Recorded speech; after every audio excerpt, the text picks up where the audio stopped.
This is the reason why you should buy.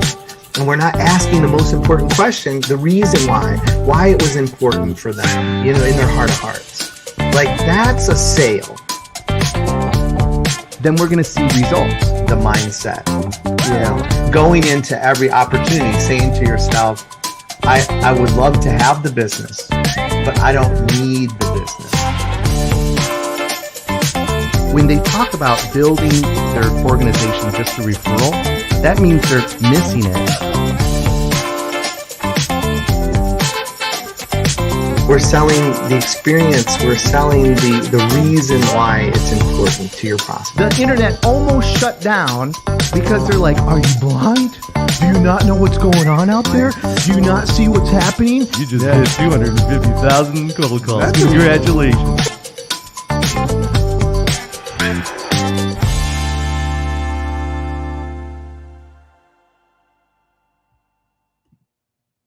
Welcome, Aaron Luque, to the Pipe Podcast. I'm so excited. We're bringing the spark and the lightning bolt together today. It's just great. I love it. So I want to thank you for being on the Pipe Podcast. Of course, Pipe standing for process, initiatives, prospecting, and experiences as it all pertains to sales. And so having you on today is really exciting, how to electrify your market. You've got a lot going on in this space of like car charging and all these things that are happening throughout the US and the car charging market. And so just really excited to get into it. Before we start, Aaron, how about just a little background on yourself and obviously EnviroSpark. Really excited to have you here. Yeah, and happy to be here. Excited to be on the Pipe. Actually, it's interesting. What we do, we can't do without Pipe. Maybe a different definition of the word, but we That's right. everything that we do typically involves some component of electrical work, and conduit's a big part of that. So excited to be on here. I'm Aaron Luque, founder and CEO of EnviroSpark Energy Solutions. EnviroSpark is a turnkey electric vehicle charging solutions provider, founded on the belief that rapid and reliable charger deployment is the key to accelerating EV adoption. So we're all about trying to promote adoption of electric vehicles. We believe the way to do that is through infrastructure and by making electric vehicle charging more accessible to more people. Mm-hmm. We're a mission-driven company. We've got a singular focus. We want to promote EV infrastructure through or EV adoption through infrastructure development. And what's been really exciting is just to see that kind of our efforts over the last 9 or so years have really led to this increase in ownership of electric vehicles. The work that we're doing is actually making a difference. It's making an impact within our communities and within our country as a whole. We have built national networks of charging infrastructure for companies that I'm sure you've heard of: Tesla, Volkswagen. Sure. Worked with Nissan. We worked with major utilities, and it's all finally kind of starting together, or starting to come together. This dream, that started back when less than 1% of people were buying electric cars, and wanting to play some role in maybe increasing that number. Is now finally starting to come to fruition, and there's just been an explosion of growth in the auto industry in terms of electrification. Mm-hmm. And so as we kind of approach this next age of the auto industry and kind of where it's headed, one of the challenges is not going to actually be access to electric cars, and that's primarily due to the fact that all the major manufacturers are now focusing on that. But the bigger challenge will probably be access to infrastructure. Mm-hmm. And so, we're well positioned to kind of help continue to serve in this capacity of enabling electric vehicle ownership, because one of the main reasons that people were or are hesitant to get an electric car is just feeling like they're going to get stuck somewhere. And so that's the problem that we're out to solve. And that's part of it. I mean, just by itself saying, hey, we want to improve EV adoption is one thing. But the reasons behind that go so much deeper, just in terms of the benefits that come along with this kind of large scale adoption of electric cars. Yeah, yeah. It's trying to fight against, that piece of that may or may not exist for some owners of electric vehicles. We hear about range anxiety, and that sometimes becomes a real thing. What are you specifically, Aaron? What are you doing to try to build out, this incredible network throughout the U.S. and let's talk a little bit about that, if you don't mind, without giving up, any of the company secrets. I don't want you to do that.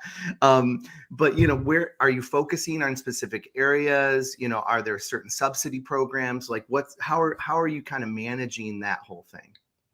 Well, so that's what's been kind of interesting about our journey, I guess, is that, and especially in the early days, it was really difficult to kind of convince property owners, which is kind of a big thing for us. I mean, people can install a charging station at their home if they get an electric car, but the concern for those people, especially back, or in the earlier days when the ranges were a lot lower, you didn't have a whole lot of miles to a full charge. So if certain electric cars, my first one only had 80 miles worth of range.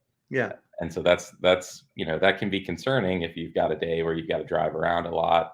And so trying to convince property owners of the value or the benefit of having an electric vehicle charging station at their property is a challenge. And so especially in the early days, what we had to do was kind of align with other parties that had a vested interest in electrification, and that was utilities, that was OEMs like Tesla and Nissan that were producing electric cars. Mm-hmm. And so it was easier to get somebody on board with doing something like this with us, or easier to get a sale, for our business development team if there was some sort of subsidy program attached to the work that we might be doing. The other challenge was just raising awareness for the different benefits based on the type of customer segment that we were in. So there's something for everybody, whether you're if you're a hospitality group and you have a hotel, trying to kind of talk to them about the value of having something at their property might be a little bit different than having it at a workplace as an amenity for your tenants or your the workers that work at that office. And then or a multifamily property like an apartment, talking about how it can encourage retention, things like that. But there's a benefit for almost every type of public facing property to have something like this. It also just shows a sustainability focus and that you care about the environment. And that is something that is becoming more and more of a benefit just in and of itself, kind of having the optics of having a charging station. The up and coming generations want to align with businesses and companies that show that they care about our future and care about sustainability. And so this is an easy way to do that. And Right. especially if you can attach a subsidy to that and say, hey, you're going to get this benefit that shows that you're forward thinking. It's going to drive people to your location, encourage retention, things like that. Oh, and by the way, we can help you get it at little to no cost. These were all things that we kind of had to combine. And what was interesting about early on was, we would, and we still do this, but it's almost overwhelming now how many different programs are out there to help pay for these kind of things. But in the early days, we would find a partner that had a subsidy program or a rebate program, something that would help get these projects done. And we would align with them and say, where are good locations that are going to be a good fit for these subsidy dollars, and then try to do outreach to those types of properties that would be a good fit. Mm-hmm. And say, hey, do you think you might be interested in exploring having charging stations put on your property? And that was the first step, was just seeing if they would be open to having that conversation. And then once they were, then you could kind of talk about the specific benefits that would apply to them. So if it's a hotel, it's, I could almost speak anecdotally to any hotel and say, look, I'm on the road all the time. I drive an electric car. I will not stay at a hotel that does not have a charging station because, I want to wake up with a full tank in the morning. And so, Right. and I also want to give my business to a hotel or hotel chain that is supporting the environmental goals that I have. And I wasn't sure if that was just kind of a personal thing, but it actually, after talking to a lot of electric vehicle drivers that travel a lot, that's very, very common. Mhm. Especially with the early adopters that are really passionate about electric cars, they want to Yeah. support those types of groups, and so that's kind of where we got started. But what's been really exciting and interesting for us is that the types of programs that are paying for this and helping make it possible for a lot of these properties have only increased. Mhm. So there's even more utility dollars being put into this. There's even more, federal and state spending being put into this, and that's really what probably has to happen in order for us to meet the challenges that are coming in terms of supporting all the electric cars that are going to be hitting the road. That's great. That is great. Now listen, for those that are watching and listening, don't let Aaron's like cool demeanor like fool you, because he is like an absolute he is an absolute hustler. And so I want to take you kind of back to the beginning, Aaron, and maybe you can just talk a little bit about like some of the things that you had to do to get this business, moving, get it rolling. Like what were some of the things that you were doing with your, and I'll say tactical team, because I think you started with like 3, maybe 5 employees or something. I mean, We tell us a little started, bit about those. well, I mean, even less than that. So we, yeah, it was really just, I mean, my wife and I kind of workshopped this idea of creating this company. I had started a recycling company, which, it's going on 16 years now, Mhm. and kind of fell in love with sustainability space at that time. And then after kind of running that for about 8 years and getting that to a point where I could get out of the day to day, I wanted to get started on a new sustainability focused venture. And so ended up workshopping a lot of different ideas around, how can I do something else in the sustainability sphere. um, Really just all of this was kind of around the idea, and it sounds cheesy, but like wanting to do whatever I can to leave the world better than when I got here, rather than the opposite, which has kind of been the trajectory of human history. And so um, started workshopping different ideas. And so around this time also, I mean, I had met my wife at Georgia Tech. We were best friends in college. She had just gotten her master's over there as well, and wanted to embark on a new venture. So we looked at, and she was being recruited by all these firms, but I said, hey, why don't we start something together, and Mhm. let's come up with a way we can kind of get more involved in the sustainability space. So we workshop things that are all the rage today: your energy storage, your solar, LED retrofitting, anything that would kind of have a sustainability technology focus, that could be scaled and add a benefit to our communities and to our country and the world, potentially. And so we settled on electric cars. I'm embarrassed to say I hadn't heard of Elon Musk at the time. I mean, I want to say this is 2013, 2014, and he was a bit of a blip on the radar for a lot of people. It was amazing how quickly that's all changed in terms of Mhm. nobody knowing who this guy is, or very few people being aware of who he is, to, he's the richest man in the universe, to everybody he's buying Twitter and all this other stuff. So it's been wild to see all that. But the more we looked into electric cars, the more we're like, man, this is really a space that it would be cool to get into. And so we set out to learn everything that it might take to build a charging network that would allow people to be able to buy electric cars comfortably and feel like they're going to be able to charge. And so in the early days, um, it was a bit of a grind. It was a bit of a hustle. And so one of the first things that we did was Tesla just opened up a showroom here in Atlanta, and we'd go there, and I'd make regular trips to the showroom and just beg them, like, hey, if somebody buys a Tesla, can I go to their house and put a charging station in? Because I wanted to understand everything that it took to kind of make the magic happen, make the green light go on.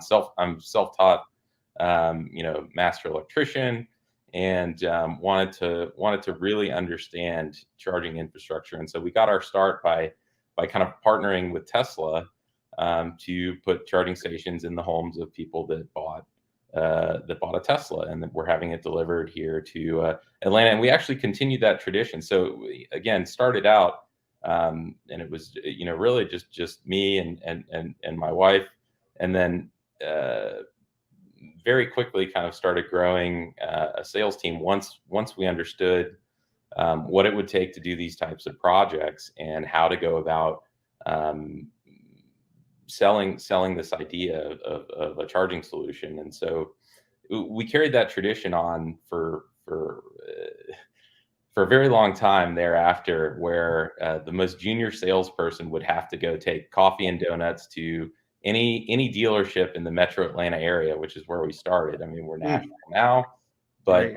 any dealership in the Metro Atlanta area that sold an electric car, most junior sales guy had to take coffee and donuts to make the rounds, go to the different dealerships, get to know them, get to know the sales reps that were a lot of times they had, if it wasn't like Tesla where every car was electric, maybe it'd be somewhere like Nissan where they sold the Nissan Leaf, or Ford, they're selling the Focus EV, something like that.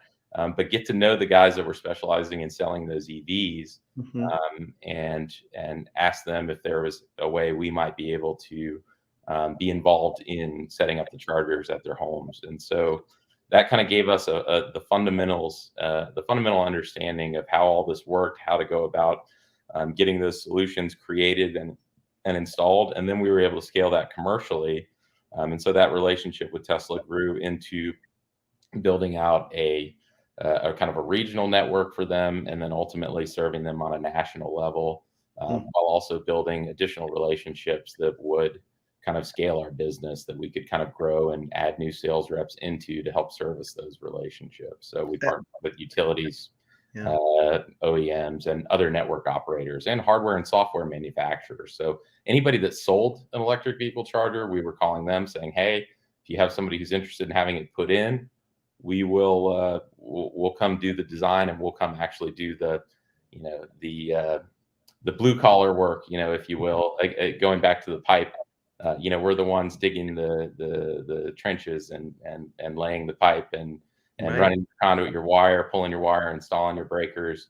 We wanted to understand, how all of that worked, and continue to get better and better at it, and specialize in that one type of work. And so we were kind of unique in that regard too. We had something to offer. It was like we were the specialists solely in electric vehicle chargers. So we weren't just like a regular electrician who traditionally, if somebody bought an electric car and needed to put something in or was interested in having chargers put in, they they'd have to just go find a local electrician and say, "Hey, I've got this kind of new piece of equipment you haven't seen before or heard of, and uh, Mhm. can you put it in for me?" And they'd have to kind of figure it out. But it wasn't really a specialization, and we made it our goal to get really good at just this one type of thing. And the way that I think a lot of our partners looked at it, our early partners, and even to this day, how they look at it.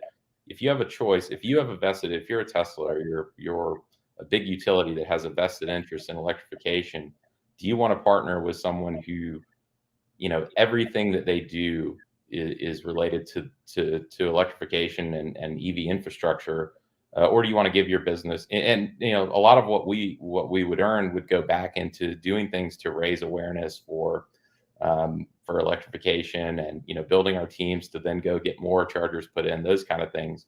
If you want Mhm. to give your business to somebody, do you want to give it to a partner that believes and shares this, believes in the same things you do, shares the same values as you do? Right. Or you just want to give it to a regular, electrical contractor or general contractor that maybe does a million things, and this is kind of just like, yeah, I guess I'll put some chargers in for you. Uh, Yeah. and so that's really kind of how we built our reputation within the industry, as being like the experts. It's, I guess you could look at it as like equivalent of, if something, if you're plumbing, if you need a lot of plumbing work done at your house, do you call like a plumber that specializes just in plumbing, or do you call a handyman who may have some experience, but it's not their forte? Right. Right.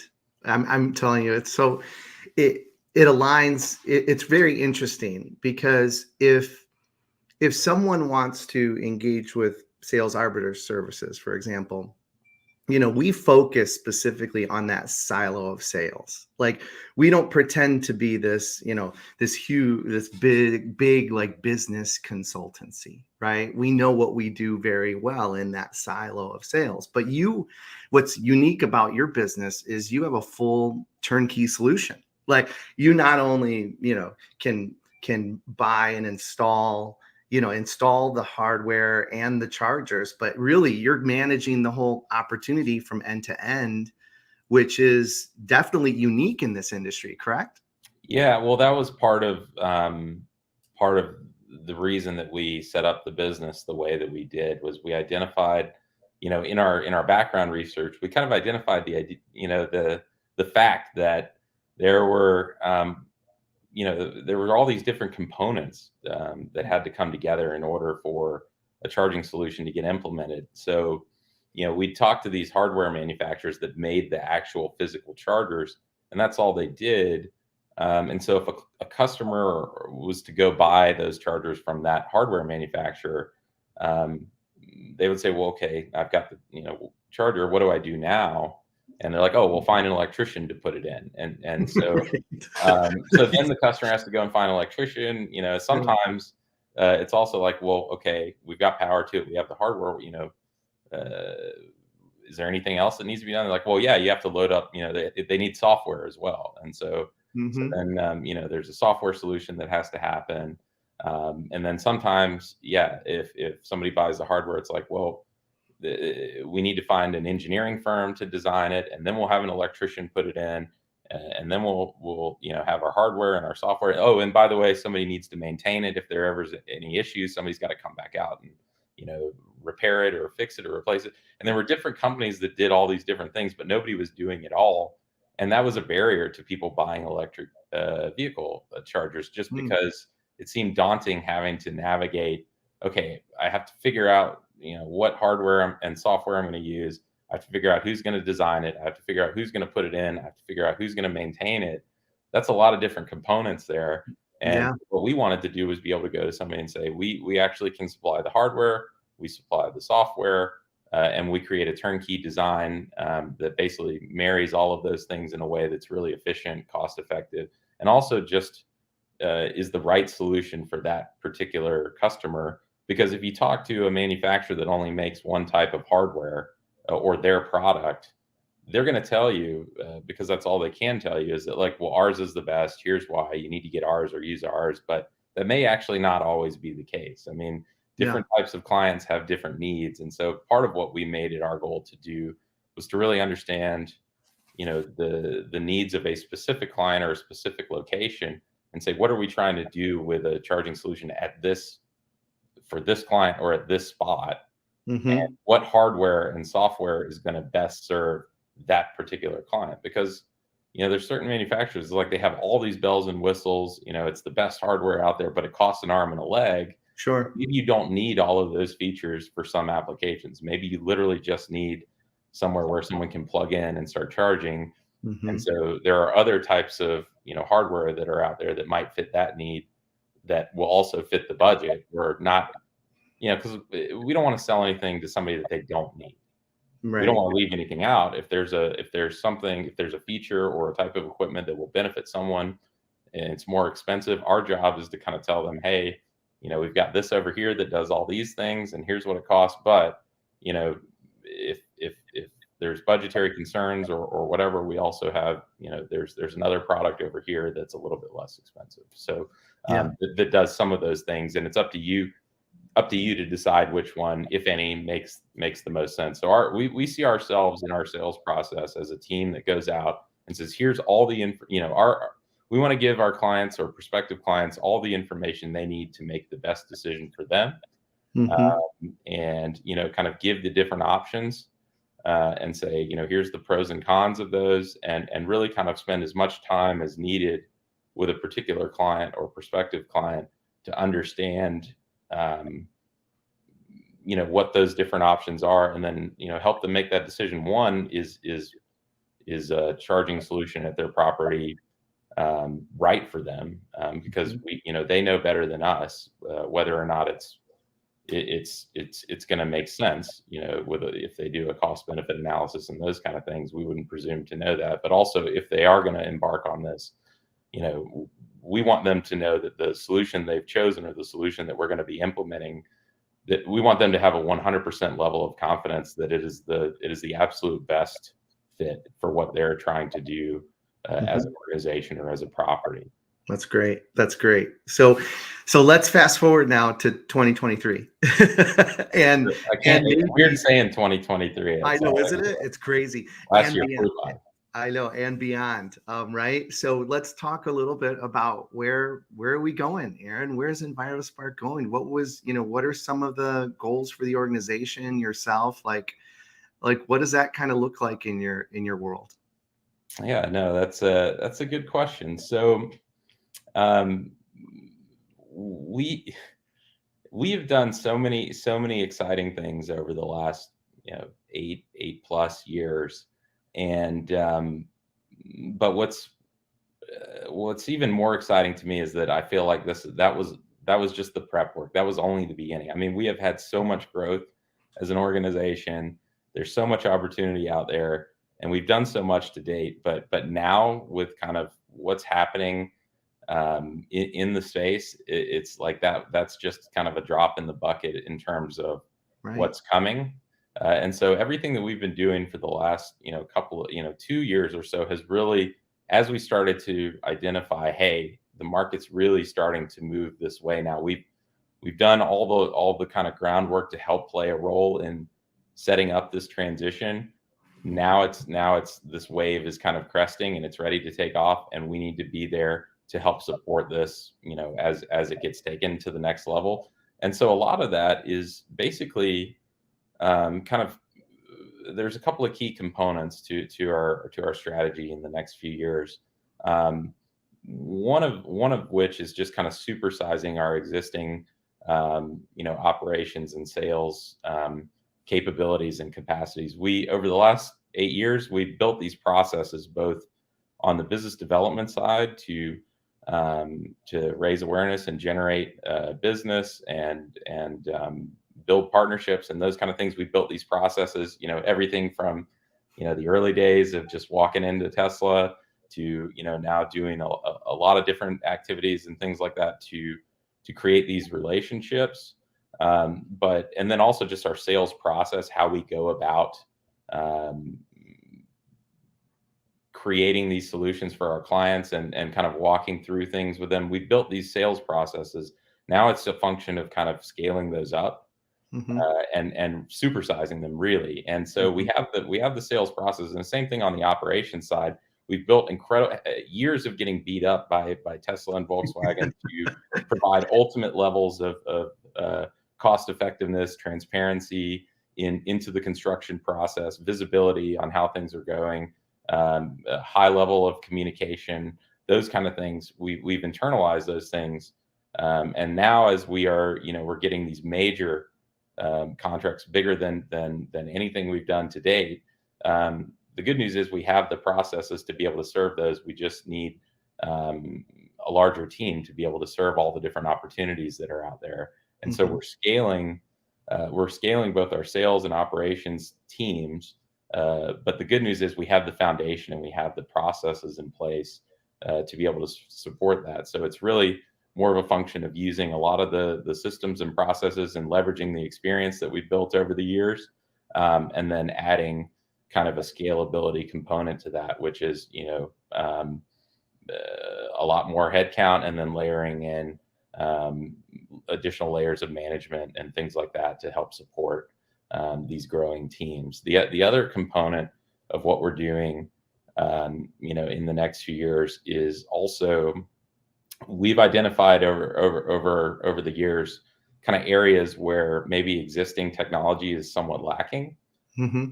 And in terms of what, user experience, technology, software, hardware, there are areas where we think there could be room for improvement. And so we've embarked on a pretty aggressive path to add additional features and functionalities to the user or the driver experience, the site host experience. If you own the property, what is it like, managing your stations. We're creating, and this is all based on feedback of what, the customers that we currently serve we had served for years with other kind of hardware and software products. Um, Getting feedback from them on what they wish those products did that they aren't currently doing, and then kind of Right. rolling out some of those features based on our experience of talking to the drivers and talking to the property owners and utility partners and things like that. Because the truth of the matter is, right now, any charging network that you use to refuel your car, the experience is it's relatively the same, and for lack of a better word, it's kind of lame. You give somebody a few bucks, you get a few electrons in your car, and that's it. Uh, Right. we think there's a lot more that can be done there to create a more positive experience for our drivers, and so we're kind of embarking on that side of our journey as well. And just to kind of as an add-on to that, the other thing that we're doing is we found over the years there were a lot of properties that maybe wanted to have stations installed, but either didn't have the capital, even with subsidy programs or things like that, or just didn't want to deal with the headaches of being a refueling provider. And so we created a program to take that burden on for those clients. So if there's a condo association and the HOA board is saying, well, we don't want to pay for stations, but we have these angry residents that want to be able to charge their cars, Yeah. EnviroSpark created a program. And this, again, is based on feedback um, of what our clients want to see. EnviroSpark will take on that burden. So we'll say, hey, we'll pay for it. We'll manage the stations. We'll operate them on your behalf. Your residents will be happy. You guys don't have to pay for it. And it furthers our mission of making charging more accessible to more people, which frankly, like having them at an apartment, having stations at an apartment or a condo is probably one of the best places, if not the best place to have charging stations if you're wanting to promote EV adoption, because there's no more convenient place to charge an electric car than where you live. You live at a house, great. You can wake up with a full tank every morning, great. But if you live in an apartment or condo and they don't have a charging station, you probably don't want to go to the mall once a week and sit there for 45 minutes and wait to recharge your car Right. at the mall. So that simple kind of convenience factor of, oh wow, now we have a charging station at our property, I can go get an electric car Yeah. and be confident that, hey, if I come home, from a long day at work, I can just, I can plug in and I can wake up with a full tank the next day. That's right. We see it time and time again, just by virtue of the stations being there. It gets people thinking about, hey, maybe I can, now I can get an electric car. That's awesome. That's awesome. So Aaron, we've talked about and about all these incredible things that are going to be happening and continue to happen, for EnviroSpark, and a little bit about the goals as well. Where do you like really see is this company, eventually going to be international? I mean, is that where you're going? Do you want to just keep working on the infrastructure nationally? I mean, how big are we going to go here, Aaron? Oh, it's a good question. I will say though, we actually are international already. We, starting in probably 2017, we had helped Tesla kind of expand a lot of their network into Canada. Yeah. So we were building sites for them, in a couple of different Canadian provinces, and Our friends up north. Sure. yeah, and even building, supercharging sites up in the, I don't know, probably, I don't know if it's actually the tundra, but it seemed like it. I mean, it was so cold, I couldn't call our project managers, because if they tried to take their phone out of their pocket, it would die. It was so cold. Oh my goodness. So we've done a little bit of that, and that's always been our mission, is to expand this infrastructure wherever it's needed, in order to encourage more growth. Yeah. And so, I mean, we're already national in terms of the, everything from coast to coast, other than, maybe Alaska and Hawaii haven't done anything there. But, I hold general and electrical contracting licenses from, here in Georgia or Florida, all the way up to, all the way over to California, Washington, and everywhere in between. And so, we're already kind of set up in position to capture this national opportunity that's coming. And so, yeah, you have some states where it's, there's a lot more infrastructure already, like California. It's Mhm. less of a focus for us Mhm.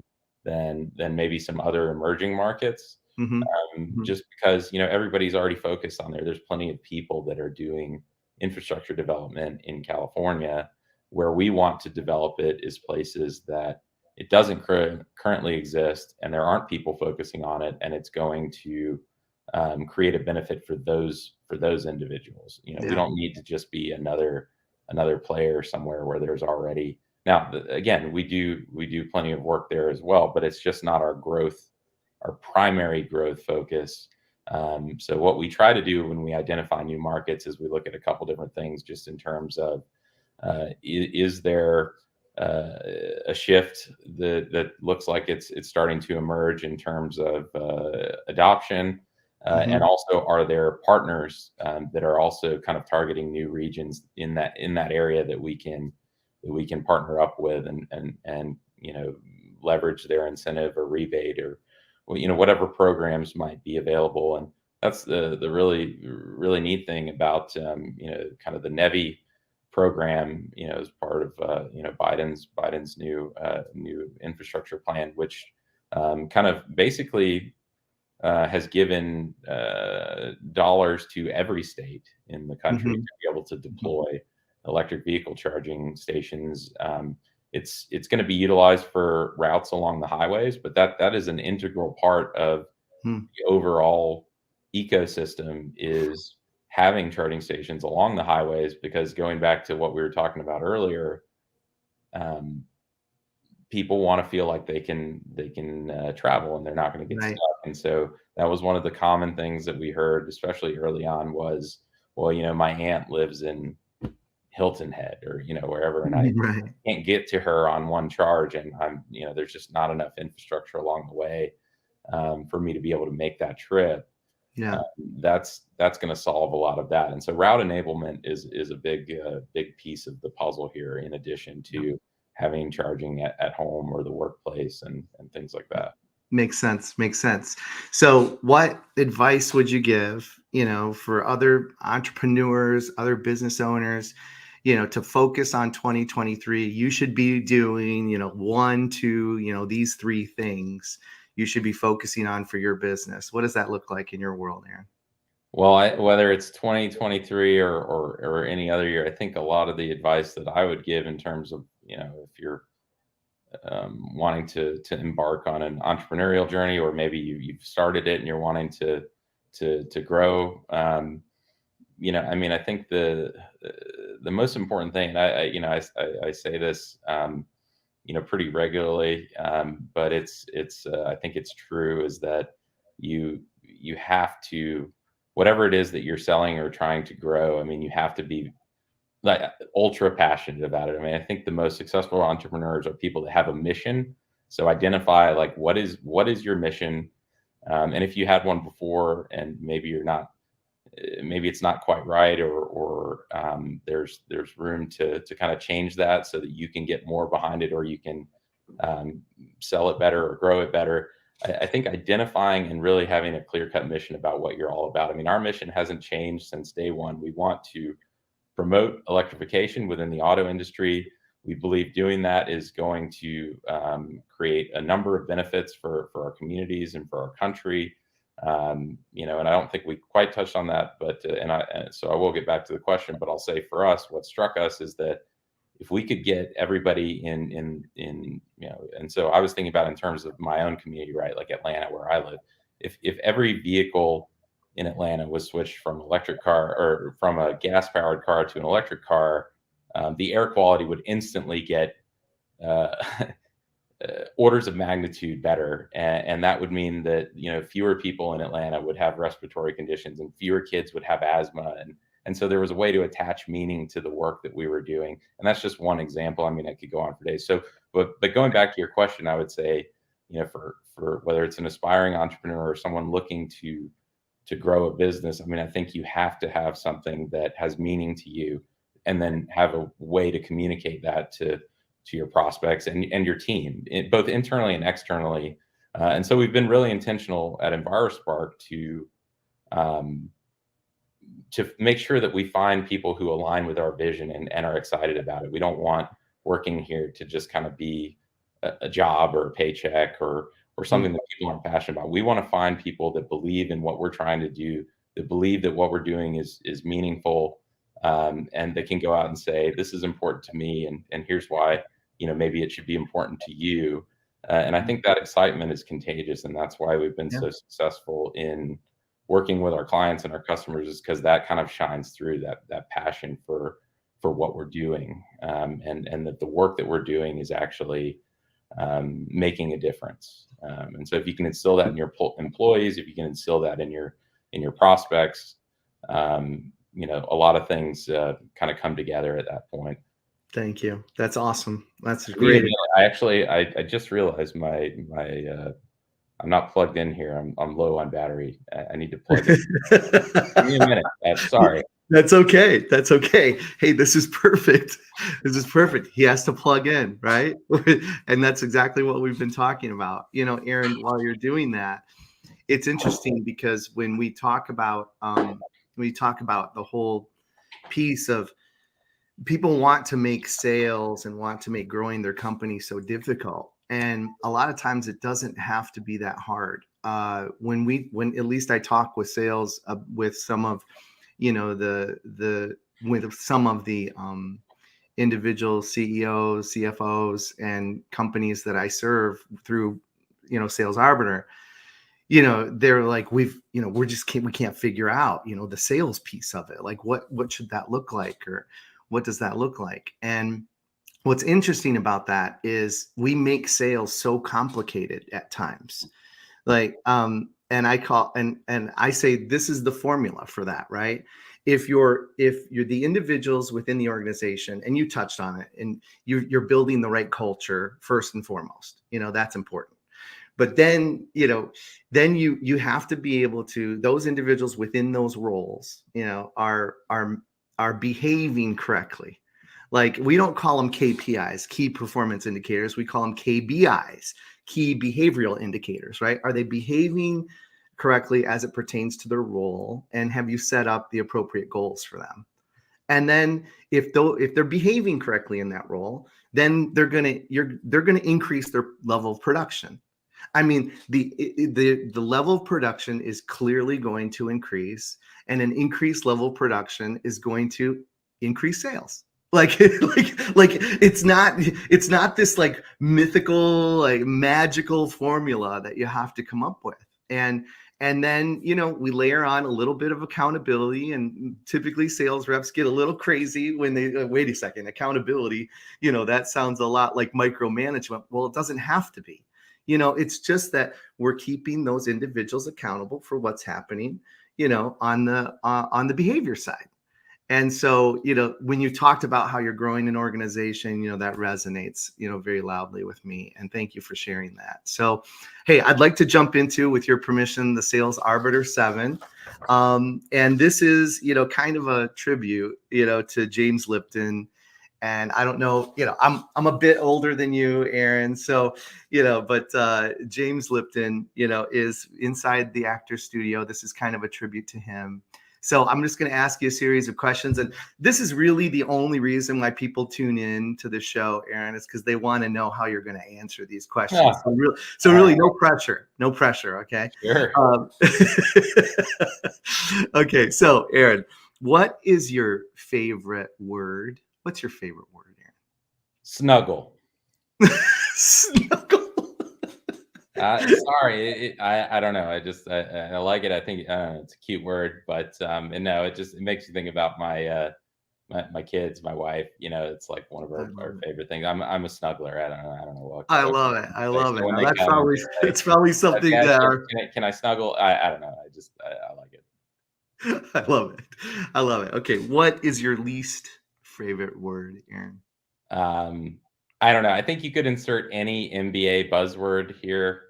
And to be honest, I mean, I'm guilty of using them as well, but everything from, I I don't know, let's circle back, or where the rubber meets the road, or let's sharpen our pencils, or just any of those kind of overused cliched buzzwords that get used in business all the time and thrown around, that um, I don't know. You just don't normally use them in normal conversation, but they always seem to get used in business. And so Mhm. I don't know. It's like I experiment with kind of making up new ones sometimes, just to try to get away from the ones that are most common. But sometimes you just use them. But That's I think great. there's something about those words that's just like, man, everybody took the same vocabulary class in MBA school, and Right. all these Right. buzz. Yeah, let's talk about it offline, or whatever. So Yeah. That's great. things like that. That's great. Okay. So what is something that could make your day? What's something that could make your day? Oh, that's a good one. I think, honestly, one of the things that is most rewarding for me is maybe reconnecting with a property owner or property manager or a client who we did a project for maybe in the past, and just kind of hearing about how it has benefited them, or how it's encouraged people to start driving electric cars at their Mm. community. So, like, especially with apartments and condos, hearing stories from the property manager about, man, I had no idea, so many people were going to go out and get an electric car just because we got these stations, and now I need more, right? Mhm. So then Mhm. then it's a double benefit to hear that, right? Like, not only am I feeling like, we're supporting our mission, or that our mission is coming to fruition because people went out and bought electric cars, but hey, now there's more business that's going to come out of it too, because Yeah. they need some more stations. So I think that's something that really makes my day. It's really rewarding to hear those kinds of anecdotal stories about how adoption is increasing because of the things that we've done. And had we not reached out to that property, and had we not explored the solution with them, and had they not been open to it, there's all Mhm. these people who would not have um, been exposed to that, and made the switch to electric for their next vehicle. That's great. That's great. So on the opposite side of that, what's something that could ruin your day?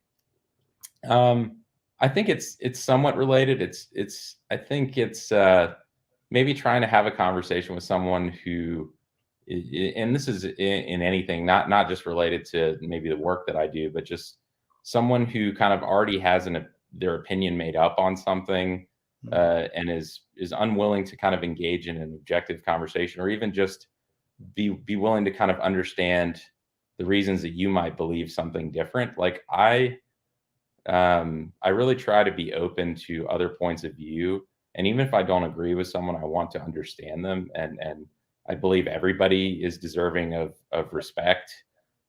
In spite, just because somebody believes something different than you doesn't mean that you should hate them, or that they're less of a person than you, or something. And I think there's a lot of divisiveness right now, just based on a couple of fundamental beliefs that people have, and their minds are made up, and you're never gonna you're never going to get anywhere if you're not willing to at least engage in a respectful conversation with someone that believes differently than you. And I think there's a lot of echo chambers out there, and this idea of the other, and they're trash because they have a different viewpoint on something, and you see it Yeah. politically, you see it in religion. I mean, there's a lot of different areas where just because someone believes something different than you means that they're not worth talking to, Right.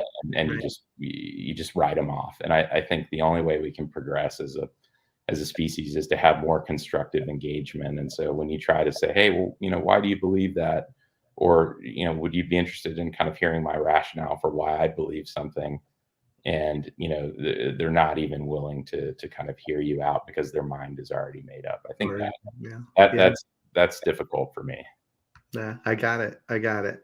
So what is a noise or a sound that you love? I mean, this kind of goes back. I'm giving a glimpse into my personal life. I mean, like I said, I'm like a family guy, and I think my favorite sound is it's a tie, I think, between my wife and my kids. Just laughter. I mean, laughing with someone you love Mm. is one of my favorite things. I have kind of a quirky sense of humor, and and my wife kind of shares that with me, and so we can just laugh hysterically about stuff, and the sound of her laughter, it's just kind of like music. And same thing with my kids. I mean, I just, when you tickle them or those kind of things, it just it's my favorite sound. I mean, I can't think of a sound that I love more than that. And laughter. That's great. So what's a sound or noise that you hate? So this is an interesting one. It would be the sound of of a straw going up or down a to-go lid. that like, or like windshield wipers that aren't quite sliding the way that they need to on a windshield. No. That's a sound that just, for whatever reason, it just kind of, I need to get away. But yeah. That's great. That's great. So last one, Aaron, what profession other than your own would you have liked to attempt? That's an interesting one for me, because I'm kind of a whimsical guy. If there's something I want to try, I just go do it and then try to figure it out. And so Right. the things that I've wanted to do, I have gone and I've tried them out, and I said, YOLO, let's see what happens, and let's try. I mean, I guess, I don't know, maybe like I'm sure I'd bomb, but I'd love to try like some sort of stand-up comedy or improv, or Right. I used to want to be an actor, but maybe there's still time, but There's always time. There's always time. For the most part, it's like the things that I really have wanted to do, and I think that's important. I think I never wanted to look back and say, man, I really wish I had tried that or done that. Like, I'd rather just do it, even if you don't have it all figured out. That's the other tip I'd give to anybody, just from an entrepreneurial standpoint. I've seen people with amazing ideas, like fantastic business concepts that they could have turned, you could turn into a real business and do something really great with, but they feel like they have to get it just 100% perfect before they actually launch it. And maybe there's just some fear of failure or whatever.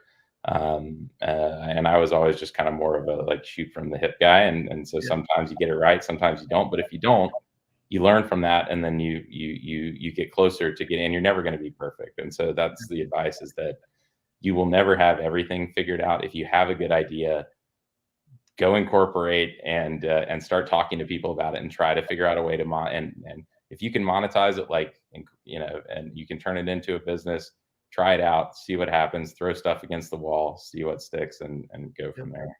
That's great. That's great. Aaron, thank you so much for being on today. It means the world to me. I know that our audience, who is watching and listening, I'm sure they got a lot of great nuggets out of our time together today. I always close with this, and I just say, keep selling and have fun doing it. Again, thank you, Aaron, for being here, and great to have you on. No, thanks for having me, Chris. It's always good to see you. Always a pleasure. Yeah.